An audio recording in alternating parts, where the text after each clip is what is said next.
দুই মহাশক্তির মাঝে দাঁড়িয়ে কূটনীতির সূক্ষ্ম সুতোয় ভারসাম্য রক্ষা করার চেষ্টা যেন এক দক্ষ নটরাজ নরেন্দ্র মোদী। একদিকে যুক্তরাষ্ট্রের রোষানল, অন্যদিকে রাশিয়ার পুরনো বন্ধুত্ব।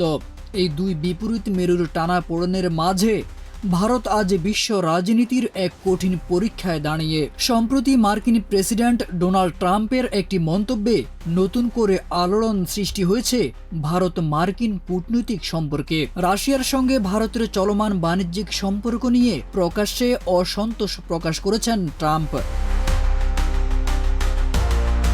তার অভিযোগ, ভারতের সঙ্গে ব্যবসা থেকে প্রাপ্ত অর্থই পরোক্ষভাবে রাশিয়া ব্যবহার করছে ইউক্রেনের বিরুদ্ধে যুদ্ধ চালাতে। এই কারণেই ওয়াশিংটন ভারতীয় পণ্যে অতিরিক্ত শুল্ক আরোপ করেছে বলে জানা যায়।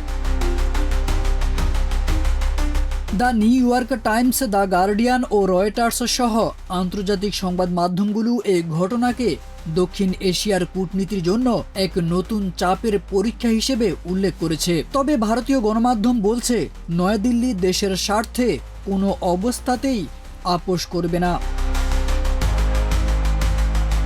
এই পরিস্থিতিতে ভারত একদিকে রাশিয়ার সঙ্গে দীর্ঘমেয়াদী কৌশলগত অংশীদারিত্ব বজায় রাখছে, অন্যদিকে যুক্তরাষ্ট্রসহ পশ্চিমা দেশগুলোর সঙ্গে অর্থনৈতিক ও প্রযুক্তিগত সহযোগিতাও জারি রাখছে।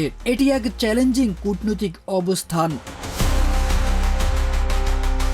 তবে এতে সন্দেহ নেই, মার্কিন শুল্কনীতি ভারতের জন্য একটি বাস্তব অর্থনৈতিক চ্যালেঞ্জ। যুক্তরাষ্ট্রের বাজারে প্রতিযোগিতা হ্রাস পেলে ভারতের রপ্তানি খাত মার খেতে পারে। ফলে নয়াদিল্লিকে কিছু ক্ষেত্রে বিকল্প বাজার অনুসন্ধান এবং নতুন বাণিজ্যিক জোট গঠনে মনোযোগী হতে হবে। বর্তমানে দক্ষিণ এশিয়ায় ভারতের ভূ রাজনৈতিক অবস্থান এখনও যথেষ্ট শক্তিশালী, কিন্তু রাশিয়া যুক্তরাষ্ট্র দুই পক্ষকেই সন্তুষ্ট রেখে কতদূর এগোনো যাবে তা নির্ভর করবে মার্কিন প্রশাসনের পরবর্তী সিদ্ধান্ত এবং রাশিয়া ইউক্রেন যুদ্ধের ভবিষ্যৎ গতিপথের উপর।